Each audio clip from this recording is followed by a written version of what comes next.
So hello dear students, welcome back to this session of ICT virtual classroom. ICT virtual classroom के session में आप सभी का एक बार फिर से स्वागत है। आज की क्लास में बात करने जा रहे हैं क्लास 10 साइंस सब्जेक्ट के ऊपर, कक्षा 10 विषय विज्ञान के ऊपर।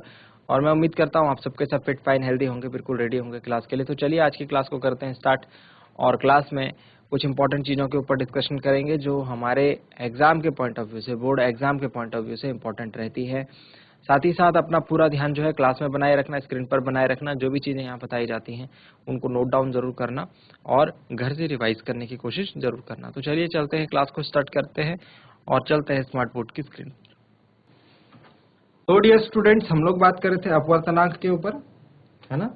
और अपवर्तनांक में हमने काफी सारी चीजें डिस्कस करी थी।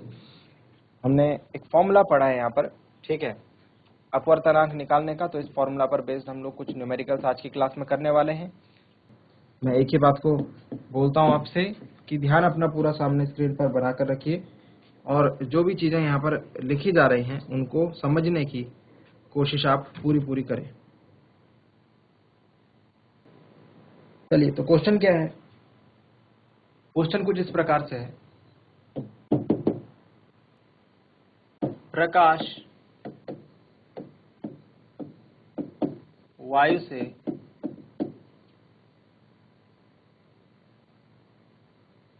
वन 1.50 अपवर्तनांक वाले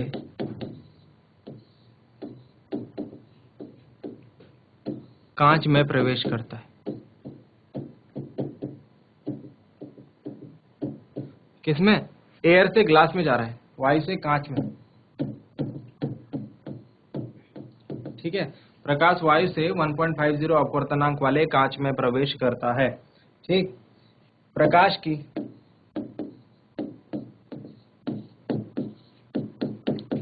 कांच में चाल कितनी होगी?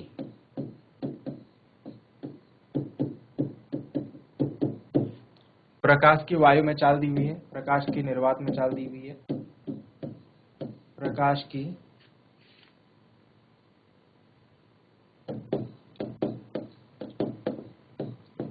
निर्वात में चाल 3 × 10⁸ मीटर पर सेकेंड, यह हमें क्वेश्चन में दिया हुआ है, ठीक। चलिए, अब सॉल्यूशन किस तरीके से करेंगे इस क्वेश्चन का, ये भी जरा देख लेते हैं। सॉल्यूशन किस तरीके से करेंगे? देखिए, अपवर्तनांक के फॉर्मूलाज मैंने आपसे डिस्कस करे, वही एक फॉर्मूला यहाँ पर अप्लाई होने वाला है। देखिए, दो माध्यम है यहाँ पर, हमें जो बात अब तक समझ में आ रही है, एक माध्यम तो वायु है, एक माध्यम क्या है? वायु, और दूसरा माध्यम है कांच। क्वेश्चन के अकॉर्डिंग अगर हम बोले क्या हो रहा है, तो यही तो हो रहा है। सपोज ये लाइन है, इस लाइन के ऊपर का जो माध्यम है वायु है, इसके नीचे का माध्यम कांच है। तो ये बोला जा रहा है प्रकाश वायु से कांच में प्रवेश कर रहा है, ये बात हो रही है, ठीक है। और कांच का अपवर्तनांक दे रखा है हमें, बहुत अच्छी बात है। क्वेश्चन में हमें सबसे अच्छी बात क्या है, ये दिया हुआ है कांच का अपवर्तनांक, और ये अपवर्तनांक कौन सा होता है बच्चों? ये होता है निरपेक्ष अपवर्तनांक। इसको हम Ng से लिखेंगे, जो कि दे रखा है 1.50। समझ में आ रही है बात या नहीं आ रही है? अच्छा, Ng का फॉर्मूला बताएंगे आप मुझे? Ng का फॉर्मूला देखो, Ng का फॉर्मूला है वायु या निर्वात में प्रकाश की चाल बटे कांच में प्रकाश की चाल, है ना। निरपेक्ष अपवर्तनांक है, निरपेक्ष में पहला माध्यम जो है वायु रहता है। तो हमारा काम बन चुका है। यहाँ पर हम कैसे लिखेंगे? Ng इज इक्वल टू, यहाँ पर क्या दे रखा है? वायु या निर्वात, तो वायु या निर्वात कुछ भी ले लो, वायु या निर्वात में प्रकाश की चाल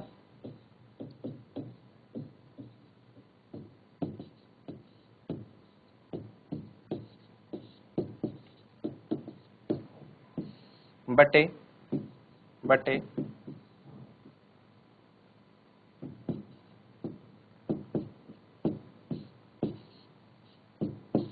कांच में प्रकाश की चाल, वायु या निर्वात में प्रकाश की चाल बटे कांच में प्रकाश की चाल।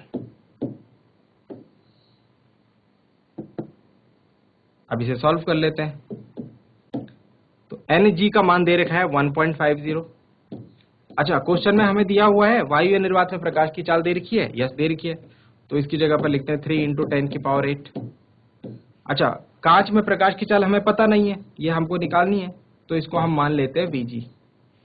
क्या मान लेते हैं? वीजी, एक्स वाई जेड कुछ भी मान लो आप, बस ये हमको दे नहीं रखा है तो इसकी जगह पे कुछ तो लिखना ही है, A B C D X Y Z, है ना।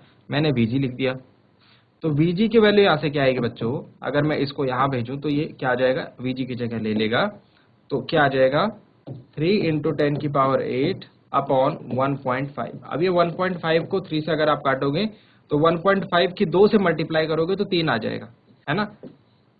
तो इसकी जगह पर क्या आएगा, 2 × 10⁸ मीटर प्रति सेकंड। तो ये हमारा आंसर है बच्चों, दिस इज आवर आंसर, है ना।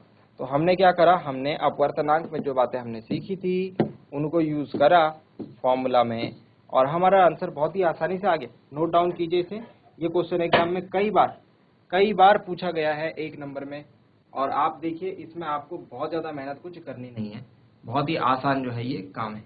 चलिए जल्दी से नोट डाउन कीजिए।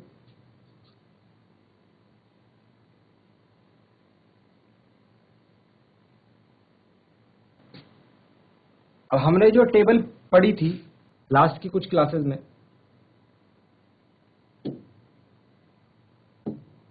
एक क्वेश्चन वहां से भी आ गया। क्वेश्चन क्या है कि जो आपको टेबल दी गई थी, टेबल बनाई थी ना हमने, उसमें से हमसे पूछा गया था अधिकतम प्रकाशिक घनत्व।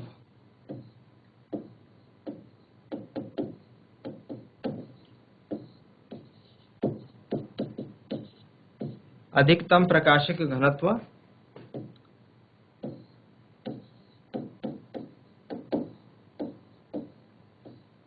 का माध्यम और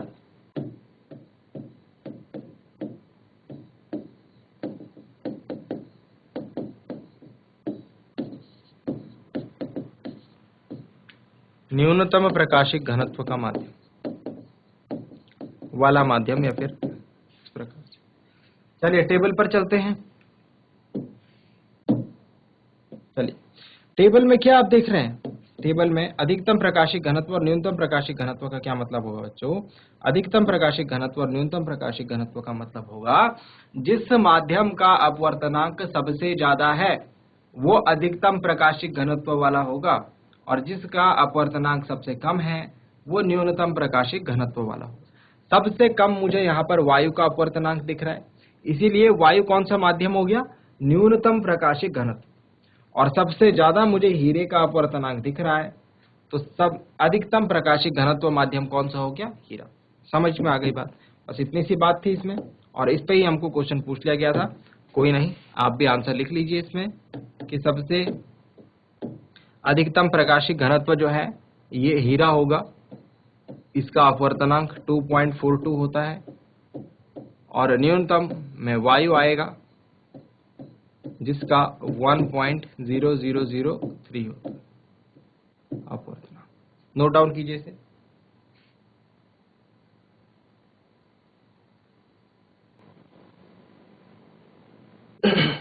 चलिए डियर स्टूडेंट्स, अब करते हैं नेक्स्ट क्वेश्चन।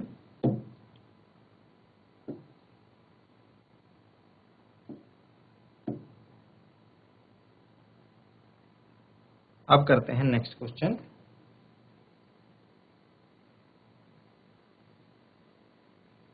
क्वेश्चन है आपको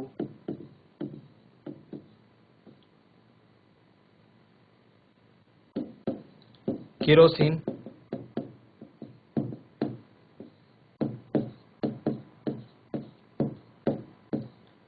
तारपीन का तेल,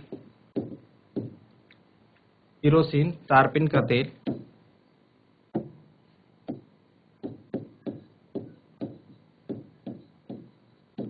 तथा जल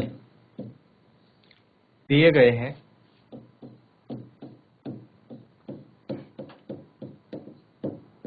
केरोसिन, तारपीन का तेल तथा जल दिए गए हैं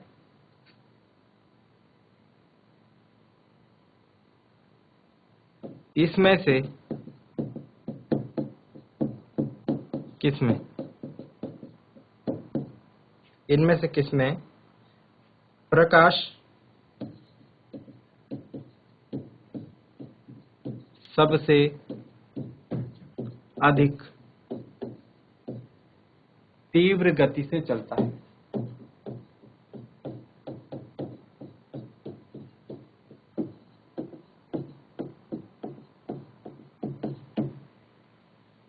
चलिए, क्वेश्चन में समझ में आया? ये बोला कि अगर मैं एक बार केरोसिन ले लूं, एक बार तारपीन का तेल ले लूं और एक जल ले लूं अलग अलग, तो इनमें प्रकाश अगर जाए तो सबसे तेज गति प्रकाश की किसमें होगी? माध्यम तीनों अलग अलग हैं, हम जानते हैं प्रकाश की जो गति है, स्पीड ऑफ लाइट है, वो माध्यम पर निर्भर करती है ना?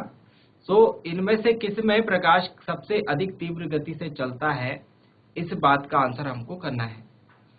देखिए डियर स्टूडेंट्स, यहाँ पर इस क्वेश्चन के आंसर देने के लिए आपको एक बात पता होनी चाहिए। क्या है वो बात? वो बात कुछ इस प्रकार से है कि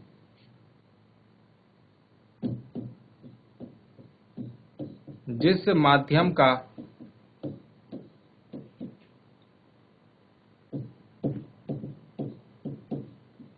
अपवर्तनांक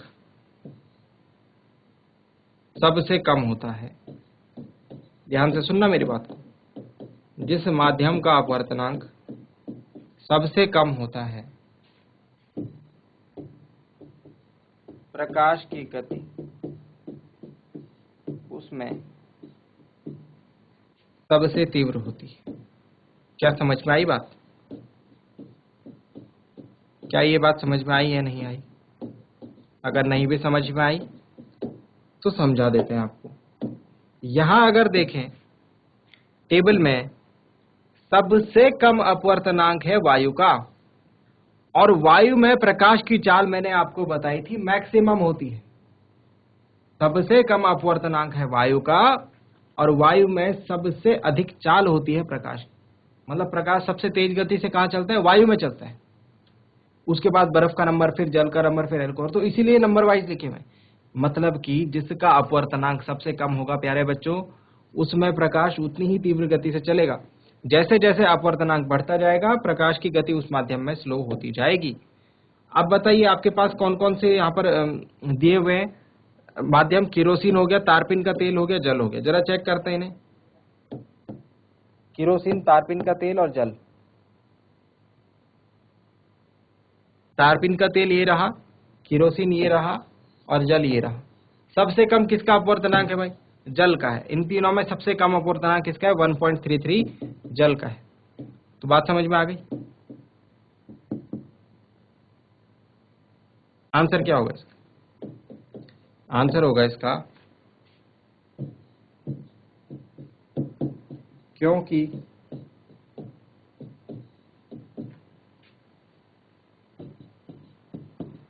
जल का अपवर्तनांक अन्य दोनों माध्यमों से कम है, इसलिए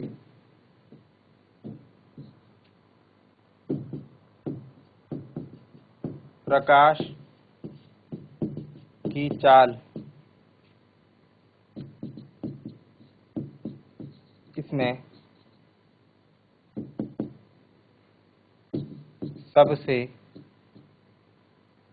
तीव्र होगी। इसलिए प्रकाश की चाल इसमें सबसे तीव्र होगी। Please note this down dear students, इस बात को नोट डाउन करें जरा जल्दी से। ये सारी चीजें आपको समझनी है अपवर्तनांक में, ठीक है?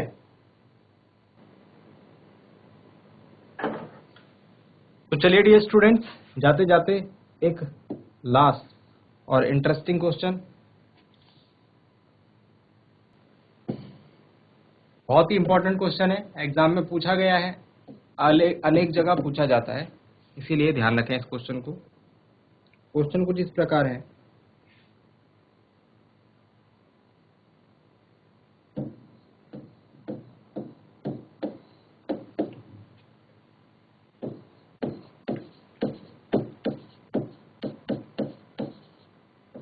हीरे का अपवर्तनांक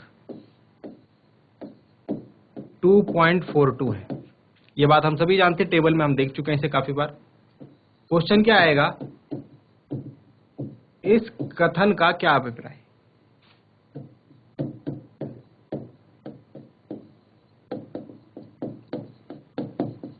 इस कथन का क्या अभिप्राय है?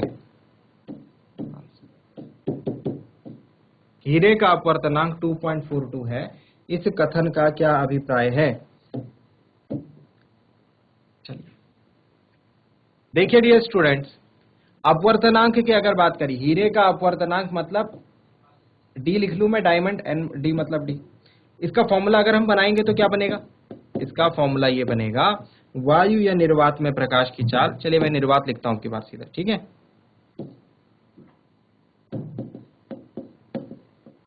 निर्वात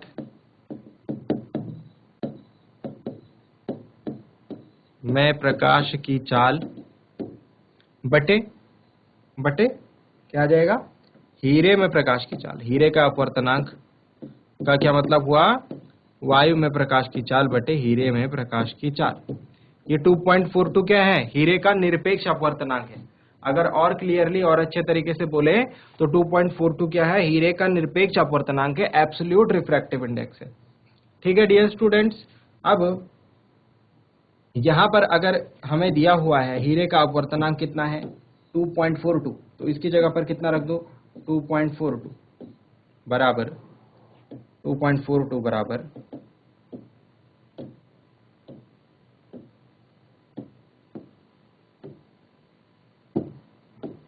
निर्वात में प्रकाश की चाल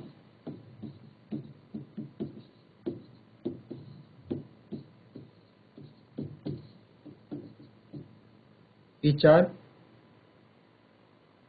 बटे हीरे में प्रकाश की चाल। समझ में आई बात? अब यदि मैं इनकी क्रॉस मल्टीप्लाई करा, ये हीरे की इसके साथ गुणा हो जाएगी तो क्या बन जाएगा? देखो इस तरफ क्या बच जाएगा? सिर्फ निर्वात में प्रकाश की चाल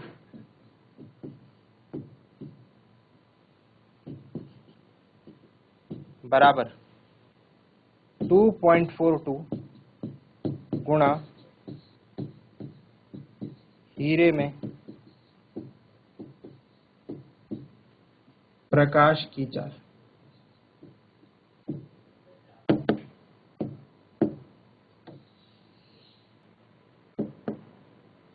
प्लीज नोट दिस डाउन कि इस कथन का क्या मतलब हुआ।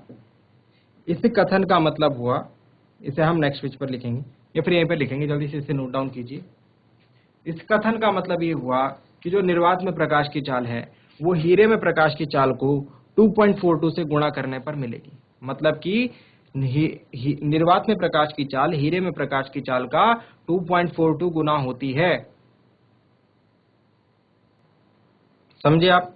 यहां पर लिखेंगे, इसके बाद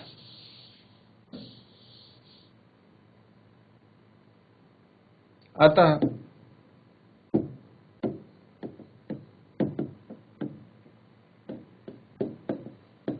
इस कथन का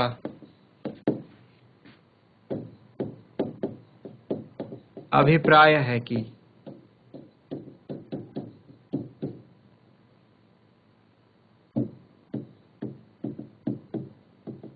हीरे में प्रकाश की चाल निर्वात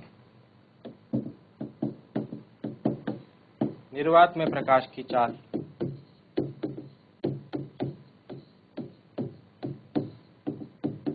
हीरे में प्रकाश की चाल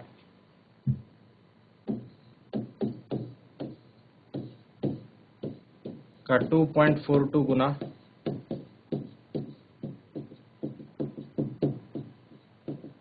होती है। प्लीज नोट दिस डाउन, एक इंपॉर्टेंट क्वेश्चन है, मैं फिर से कह रहा हूं, अक्सर कई बार एग्जाम में पूछा गया है, इसकी जगह कोई और क्वेश्चन पूछा जा सकता है। तरीका यही रहेगा, समझने की कोशिश इसे आप पूरी तरीके से करें। इस टाइप के क्वेश्चन एग्जाम में अक्सर पूछे गए हैं और आपके टाइम पे शायद पूछे जाएंगे।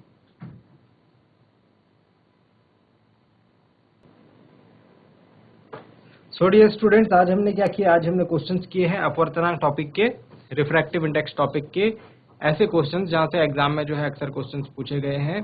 ठीक है, तो 4-5 क्वेश्चंस जो करे हमने, ठीक है, उनको आप एक बार घर में जरूर देखना। और अपवर्तनांक का टॉपिक जो है यहाँ पर कवर होता है। इसके बाद नेक्स्ट हम लेंस के बारे में बात करेंगे अपनी नेक्स्ट क्लास में।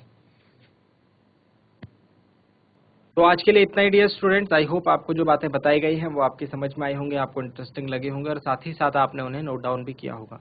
अगली क्लास में मिलते हैं ऐसे ही किसी इंपॉर्टेंट और इंटरेस्टिंग टॉपिक के साथ। क्लास से जुड़ने के लिए आप सभी का बहुत बहुत धन्यवाद। Thank you very much and have a nice day.